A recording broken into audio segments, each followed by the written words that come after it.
Assalamualaikum warahmatullahi wabarakatuh. Berjumpa lagi dengan saya dalam pelajaran akuntansi. Nah, dalam perusahaan dagang, setelah kita membahas tentang jurnal umum, sekarang kita akan membahas tentang jurnal khusus. Nah, apa itu jurnal khusus? Jurnal khusus adalah jurnal yang dikelompokkan sesuai dengan jenis transaksinya. Misalnya pembelian khusus pembelian, penjualan khusus penjualan, kemudian penerimaan kas khusus penerimaan kas, kemudian pengeluaran kas khusus pengeluaran kas. Nah, manfaat dari jurnal khusus adalah 1A. Memungkinkan pembagian pekerjaan atau spesialisasi. B. Memudahkan posting ke akun buku besar, jadi kita bisa memilih-milih ya mana dimasukkan dalam buku besar. C. Memungkinkan pengendalian internal yang lebih baik. D. Menghemat biaya. Nah, yang ketiga, pengelompokan transaksi pada jurnal khusus adalah A. Pembelian barang dagang dan barang lainnya secara kredit. Barang dagang dan barang lainnya, misalnya beli perlengkapan, beli peralatan secara kredit ya. Berarti kalau secara kredit berhubungan dengan utang. Secara kredit dicatat dalam satu jurnal khusus, yaitu jurnal pembelian. Jadi apabila kita membeli secara kredit, baik itu beli barang dagang, pembelian peralatan, perlengkapan, dan lain-lain, itu dimasukkan dalam jurnal pembelian ya. Tapi itu kalau pembelian secara kredit. Kalau pembelian secara tunai, itu dimasukkan dalam jurnal pengeluaran kas. B. Pengeluaran uang untuk keperluan berbagai kegiatan perusahaan dicatat pada jurnal khusus, yaitu jurnal pengeluaran kas. Apa-apa saja pengeluaran perusahaan, yaitu pembayaran utang dagang, pembelian barang dagang dengan tunai, pembayaran gaji, pembayaran lain-lain selain gaji, misalnya bayar beban air, listrik, telepon, dan lain sebagainya. Itu dicatat dalam jurnal pengeluaran kas ya. Ingat ya, semua pengeluaran itu dicatat dalam jurnal pengeluaran kas. Misalnya pembayaran utang, pembelian barang dagang dengan tunai, pembayaran gaji, pembayaran lain-lain selain gaji. Paham ya?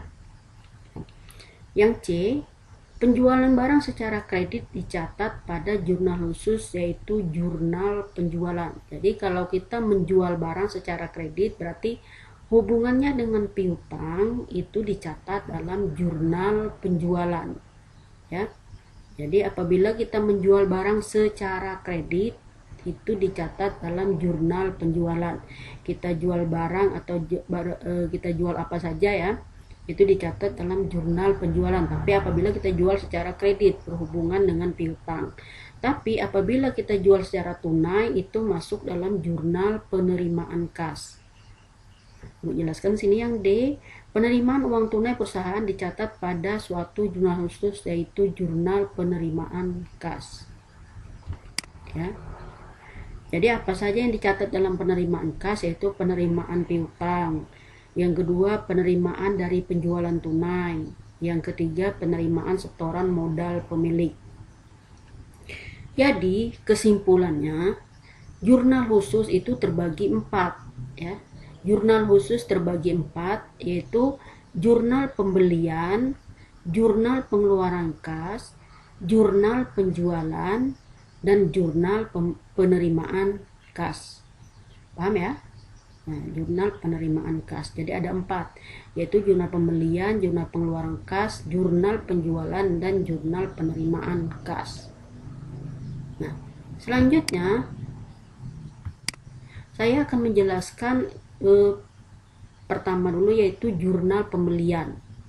Jadi ini jurnal pembelian mencatat semua pembelian secara kredit yang berhubungan dengan utang. Nah, contoh transaksi yang dimasukkan dalam jurnal pembelian dengan nama perusahaan, yaitu namanya PD Haji Malik. Misalnya nama perusahaannya adalah PD Haji Malik ya. Perusahaan dagang Haji Malik. Contoh transaksinya Maret tanggal 5 dibeli barang dagang secara kredit dari toko Larasati seharga 6 juta dengan syarat 2/10 N/30 ya. Apabila kalimatnya itu pakai syarat berarti kita beli secara kredit dengan syarat 2/10 N/30. Nah, cara mencatatnya Maret tanggal 5, keterangannya di sini adalah toko Larasati. Referensi ini adalah kode akun ya. Kebetulan di sini tidak ada kode akunnya. Nah, kita mencatat di sini adalah pembelian. Nah, ini debit, pembelian di debit 6 juta. Kemudian utang dagang di kredit di sini 6 juta. Nah, bentuk jurnal pembelian seperti ini ya. Tanggal 8. Dibeli peralatan kantor secara kredit dari PT Sarana Jaya seharga 15 juta.